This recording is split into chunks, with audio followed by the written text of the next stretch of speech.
আসলে ৭১-এর যে যুদ্ধ আসলে আমরা ওইভাবে দেখিনি এখন। আর এই যুদ্ধ হলো নিজের দেশের মানুষের সাথে, নিজের দেশের সাথে, একটা পক্ষর সাথে। এই যে যুদ্ধ, এই যে দীর্ঘদিনের মানুষের ক্ষোভ, এত মানুষ গতকাল মাঠে নামছে, এই হচ্ছে থানার অবস্থা। কুষ্টিয়া মডেল থানা। থানা থেকে অসংখ্য লুটপাট হয়েছে। লুটপাট বলবো না, এটা আসলে মারামারির পর ভাঙচুর হয়েছে এখানে। তারপর এখান থেকে অনেক গুলি করতে করতে পুলিশরা যখন বের হয় তখন গুলি করতে করতে বের হয়, এবং গুলি করতে বের হওয়ার সময়, গুলি করে বের হওয়ার সময় অনেকেই মানে আহত হয়েছে, তারপরে হসপিটালে নেওয়ার পরে নিহত হয়েছে। আমি বিকেলবেলা যখন হসপিটালে যাই দেখি একটা ভাইয়ের লাশ বের করলো, স্টুডেন্ট মানুষ, তার লাশটা বের করলো। তার আত্মীয় স্বজন অনেক কান্নাকাটি করছিল, মানুষজন স্লোগান দিয়ে তাকে রাজপথ দিয়ে নিয়ে গেল, অ্যাম্বুলেন্সে তুলে বাড়িতে পাঠানো হলো। আসলে এই যে রক্তগুলো ঝরছে, এগুলোর তো আসলে মানে মূল্য তো দেওয়া লাগবেই, আর সেই মূল্যর ফল কিন্তু আজকে এই অবস্থা। সারা দেশেই মুক্তি ভাঙা হয়েছে, বিভিন্ন জায়গায় মুক্তি যে ছিল সব ভাঙা হয়েছে। মানুষ, এটা আগে শাপলা চত্বর ছিল, যদিও শাপলা চত্বর এখন তারপর পরবর্তীতে মুজিব চত্বর করা হয়।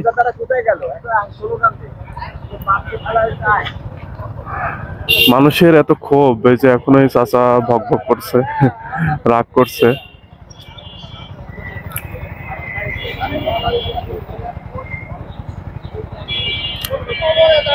মেয়ের জন্য বাবার অপমান, এই কথাই বলছে সবাই।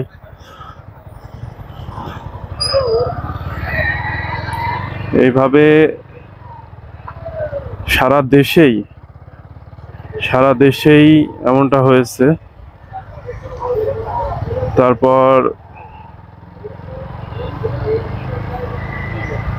সাবেক প্রধানমন্ত্রী তিনি পদত্যাগ করে চলে যান। তবে এখনো যে কি হবে আমরা এটা এখনো জানি না, যে কতটা কি হবে। আমরা চাই যতটা তাড়াতাড়ি সম্ভব এটা সুষ্ঠুভাবে, সুন্দরভাবে ঠিক হয়ে যাক, আমরা সেটাই চাই। দেশটা আবার স্বাভাবিক নিয়ন্ত্রণে চলে আসুক, আমাদের চাওয়া এটাই।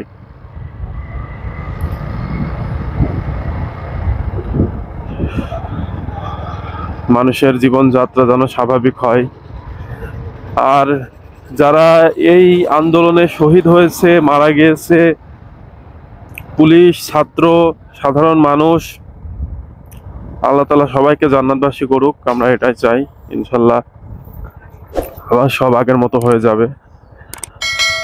আগে এক সাগর রক্তের বিনিময়ে স্বাধীনতা পেয়েছি, এখনো এই ছাত্র সমাজের ত্যাগের বিনিময়ে আমরা আবার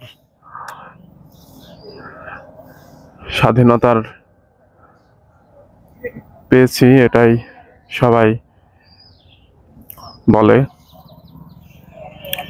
এখানে পক্ষপাতিত্ব এগুলো বুঝি না, তবে মানুষের যেই ক্ষোভ, মানুষের যেই রাগ, সেগুলো বহিঃপ্রকাশ, এইগুলো এই অবস্থা।